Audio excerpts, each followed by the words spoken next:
we do strongly believe that there's an enormous untapped opportunity for biotechnology to have a positive impact on the world in terms of the products that we make and consume every single day, as well as how we feed an ever-growing population.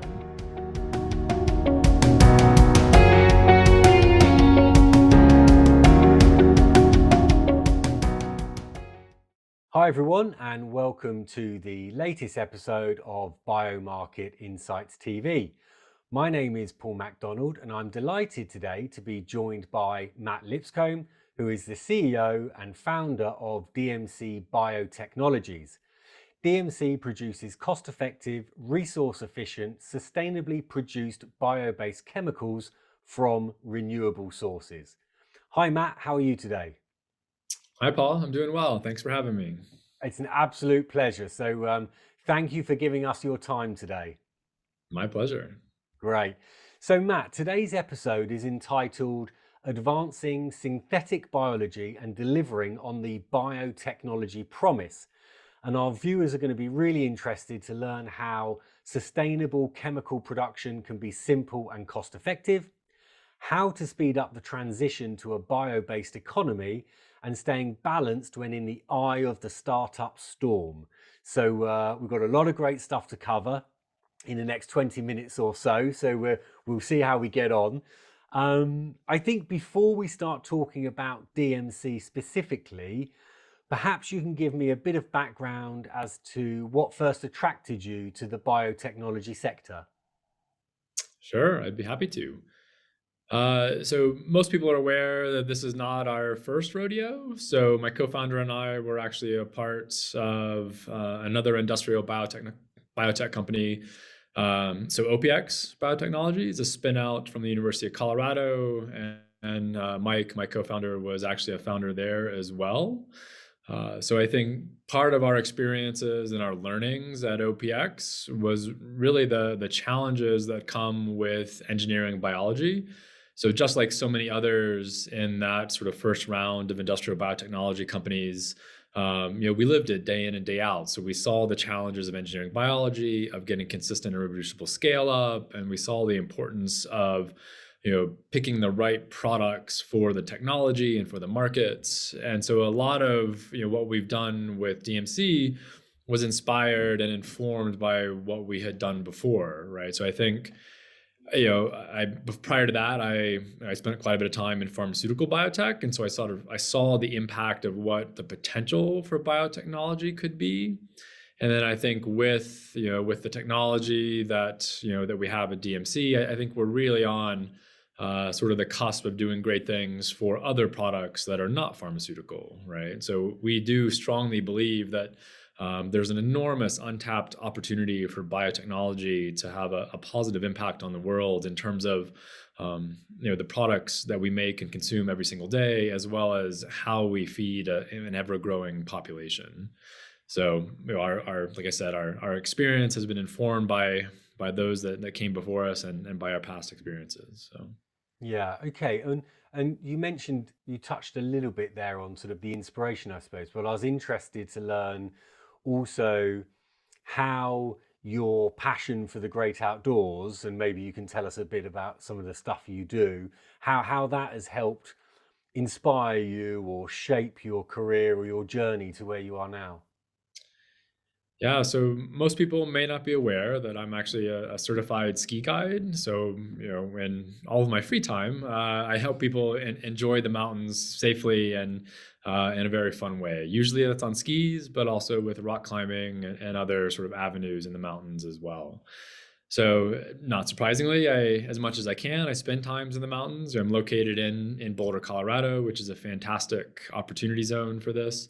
But my adventures have taken me far, far and wide. Certainly in Europe, but as far as Japan and Asia as well. And so, I think it's one thing to sort of talk about climate change. People may or may not sort of be able to conceptualize that. But when you're in the mountains and when you're on the glaciers, you actually get to see it firsthand. And I think, one of the experiences that stands out in my mind was skiing hut to hut in the Swiss Alps, actually. So not far from Interlaken. And It's a fantastic experience in terms of both the skiing and the culture and the cuisine and the people that you meet. And so to go to these huts, and hut, by the way, really is a misnomer. These places are truly fantastic. So on a absolute glorious location and have good food and good drink, and it really is quite exceptional. But going to one of these huts that was on one of the largest World Heritage Sites glaciers in the world, and realizing that to access the hut from where the glacier was when I was there, and this is going back to maybe 2008, 2009 timeframe, the Swiss, as brilliant as they are at construction, had literally bolted on a series of metal staircases going up the side of the cliff, because the hut was located in the original spot from where they had first built it 100 years ago. And at that time, you just stepped off the glacier and walked over to the hut. But at this time, in maybe the 2010 timeframe, you actually had to climb a series of, I don't know, 400 vertical feet up these metal staircases to get from where the glacier was at that time to where the hut was located. And so it really drives home that this type of change is happening in our lifetime. It's very real, and there's a sense of urgency to do something about it. I have a 9-year-old son who's also passionate about skiing. So the thought of getting to enjoy, those same glaciers with him, in another 10 years is definitely something that drives me as well.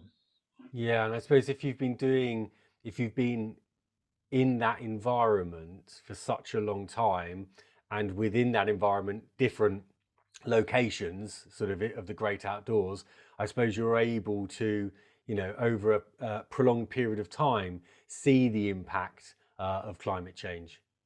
You are, and it's very, very visible, right? I was in another hut, in the Canadian Rockies. It was a particular hut operator, has been in operation since the 1980s. And he had the foresight even to sort of mark how the glacier has receded from where it once was when he first built the lodge, even just 30 years later. To you can see it literally through time, where he's marked, with plaques like, here's where the glacier was in 1990 and 1997 and 2005 and 2015, and it's remarkable. It's a very big distance in a very short period of time. It really drives home the magnitude of the change that's happening every day. Yeah, yeah. Okay. I mean, yeah, I feel like I could talk to you for a long time about this type of stuff. But we should probably move on to DMC Biotechnologies. So it'd be great, Matt, if you could give our viewers a little bit of a quick helicopter view of the business and how it's structured. Mhm. Sure. So, as you might have guessed, we are a venture-backed company. We have raised a fair bit of capital from grant funding. So we've been very successful and fortunate with some of the support from the federal government. So the National Science Foundation, the Department of Energy, as well as the U.S. Department of Agriculture. Um, on top of that, we've also been through 2 rounds of equity-based financing, so a seed round and an A round, and we are in the process of closing our Series B financing round. At this point, to this point, we've proven the technology, so we intentionally made the choice to de-risk the technology, to prove that it works, to prove all of the technology features that we keep talking about at various conferences. And we've done that in the context of our first wave of products. So you may have seen some of our press releases where we've now taken multiple of our products to the pilot scale. So from the lab up to, say, 3,000 liter scale fermentation. And we've taken our lead product to the full commercial scale, so to 85,000 liter scale fermentation with the downstream processing, taking it all the way through to final product, met the key performance metrics, met the purity metrics, and most importantly, have been through all of the stage gates for the lead customers as well, right? And so we're in the process now of conducting technology transfer to our co-manufacturing partner, and then we'll be able to begin routine manufacturing operations next year once we get through that tech transfer process. So, Okay, and you mentioned their customers. So can you get who are your customers, Mhm. and what are the primary challenges that you'll be helping them overcome? Yeah, no, that's a great question. As I mentioned, the aim of the technology was to address a lot of the key challenges that industrial biotech has faced. So those things include, things like standardization, so not having to reinvent the wheel every time. Things like, robust bioprocesses that predictably scale, and then ultimately, at the end of the day, it's really about the ability to get from concept to commercial at a cost and timeline that actually enables all of the shareholders and stakeholders to get a reasonable return on their investment, right? That's really what it comes down to. So the customers that we're working with, so it's interesting. You're seeing this in the world today that there's a real demand from consumers. So the actual, you and me type people who are buying things off the shelf. There's a huge demand for improved sustainability, for more local supply chains, for getting off of sort of the dependence on oil.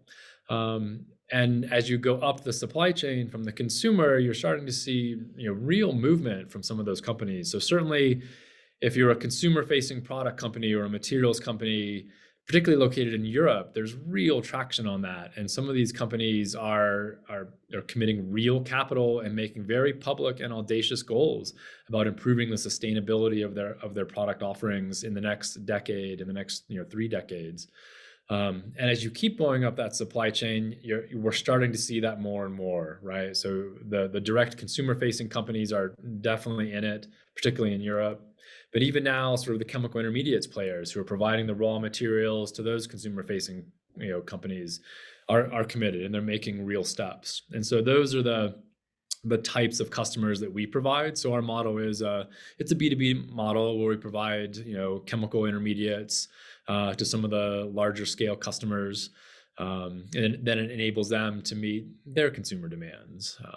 So that's kind of where we are, and it really is a combination of factors that we're providing, a combination of value propositions that we're providing to our customers. So obviously, you have to deliver on price, right? So we're not assuming today any green premium, though we should come back to that point because I do believe that's changing.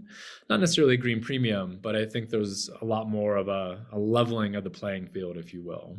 But you have to be competitive on price, and for the sake of without having to depend on any type of policy changes, that's kind of where we're starting. Like, look, we got to be competitive, so that's how we'll design our processes. I think the other big thing that the supply chain is responding to these days, as we're all living, is this topic of the global supply chain just being backed up, right? So certainly in the U.S. and to a lesser extent, perhaps in Europe, you've probably seen the global disarray of the supply chain. So these articles about the ports in California and even now on the East Coast that are just stacked a mile high with containers that have nowhere to go. So it's one thing, if it's your sneakers or your new treadmill that that may be delayed by a bit, but that's not really the situation we're in anymore. We're kind of to the point with this supply chain debacle where there are some critical raw materials, whether that's for nutrition and how agricultural products are made today, or whether that's for key raw materials that go into pharmaceutical products, or just everyday consumer goods. It's really a mess these days. And so being able to provide a technology that we can deploy more locally, more regionally, so within the US, within Europe, that tie very nicely to existing agricultural supply chains and that are able to leverage the strengths of both the US and European agricultural economies. That's a real value driver for a lot of these companies. So the resilience of a global supply chain is essentially gone, and that's been exposed now in these last sort of 15 months. And companies are scrambling. They're recognizing sort of the exposure that they're facing today, and they're committed to doing something about it. And then, of course, sustainability. So, for example, with our lead product, alanine, which has a single largest market application, actually in detergents. So it's a water softener. So this is a product that's found in your home today. By making it from biobased, we estimate that our process relative to the incumbent petro-based route save something like 90% of the CO2 emissions, and that's through a combination of process efficiencies, as well as eliminating the global shipping component, right? So right now, the entirety of that product happens to come from Asia. And so by making it globally, you save on the CO2 emissions associated with global freight. So Wow. there, there is a lot of great stuff that you guys are obviously doing.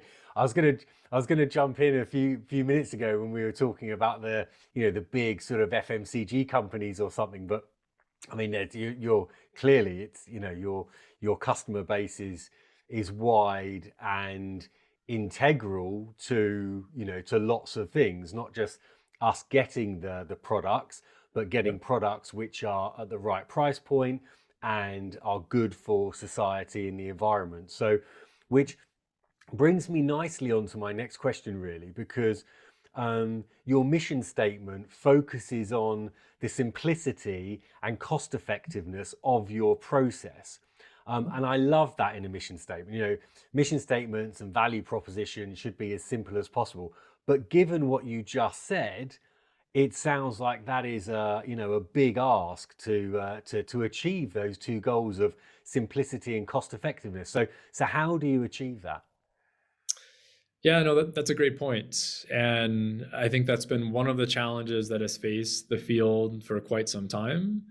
So we certainly agree that engineering biology is a challenge. There have been a variety of approaches over the last decade to attempt to improve that. We've taken a very different approach than most of the others that are out there. So we talk about it as simplifying biology, but it's that's still not simple, right? It's still a challenge. But so we do things like standardize the way we work. So historically, for those of you who may not be as familiar with engineering microbes and doing fermentation, historically it's been very artisanal. It's been every single time you make a new strain or you take a strain and go to a new scale, you end up having to do many cycles of process optimization. So as you probably are aware, microbes are fairly responsive to an environment. And over just from the top to the bottom of a very large scale industrial fermentation tank, you get differences in that environment, whether that's temperature or pH or the amount of oxygen or the amount of feedstock. And it turns out in a traditional system, the bugs respond to that and they do what they want.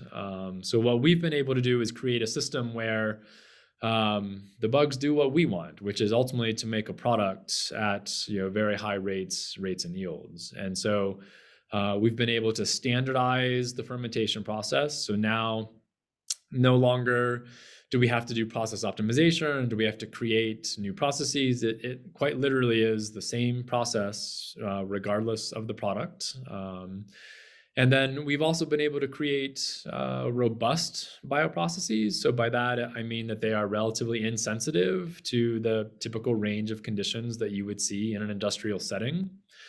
So we no longer have to do these endless cycles of process development. So we basically, put it in and it works, even despite some of the hurdles that you would encounter at industrial scale. So things like, when you're running industrially, it turns out things like valves fail or probes fail, right? And in most cases, you would throw that away, right? You would drain the tank, you would try to start it over again.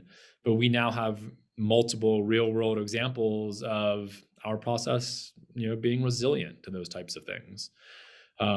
So that's part of how we do it, right? Is creating standardized processes that scale predictably from very small high throughput scales up into the full commercial scale, and then by standardizing everything that we do. So it really does.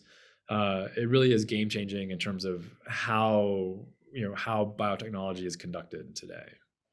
Okay, and that then makes it uh, a more cost-effective product, a scalable product, and therefore more attainable to more customers and partners and these types of people, which then leads me on to my next question, which is more generally, what challenges do you see in speeding up the growth of the the bio-based sector.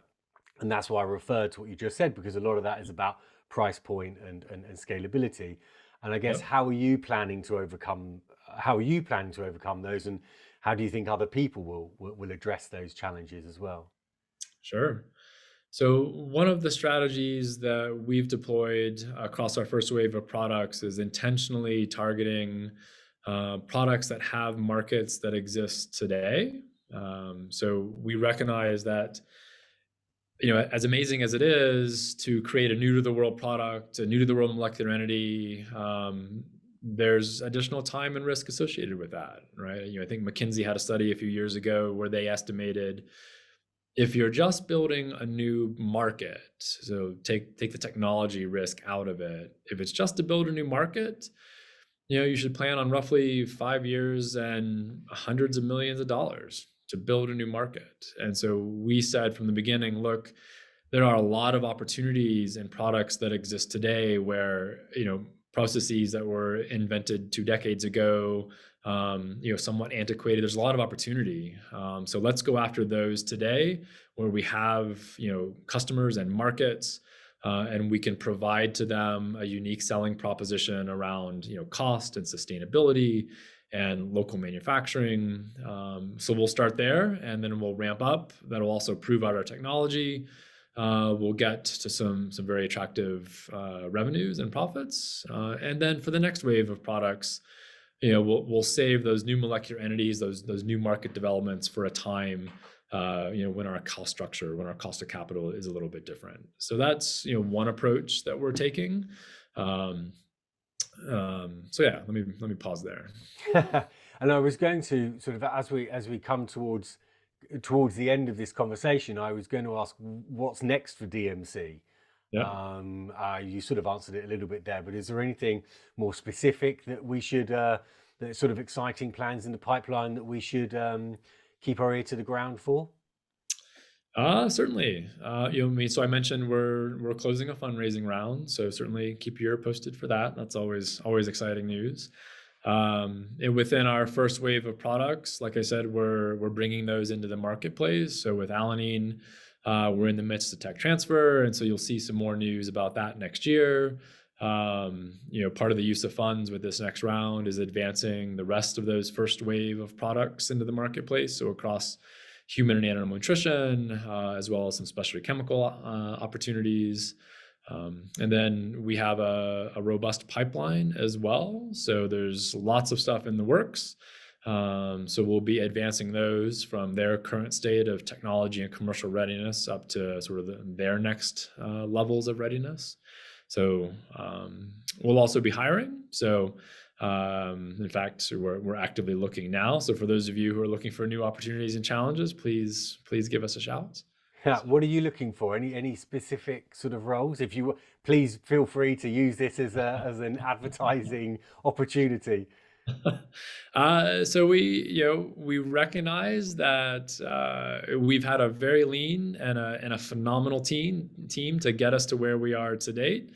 And we recognize that what got us here won't get us there. So we are expanding the team both in terms of headcount, as well as capabilities. So on the technology side, that's obviously everything from strain, metabolic engineering, fermentation, analytical chemistry, downstream purification and chemistry, as well as bringing on some more support at the commercial side too, recognizing that the next stages of the company are bringing products into the market, and we need more support on the commercial team as well. So.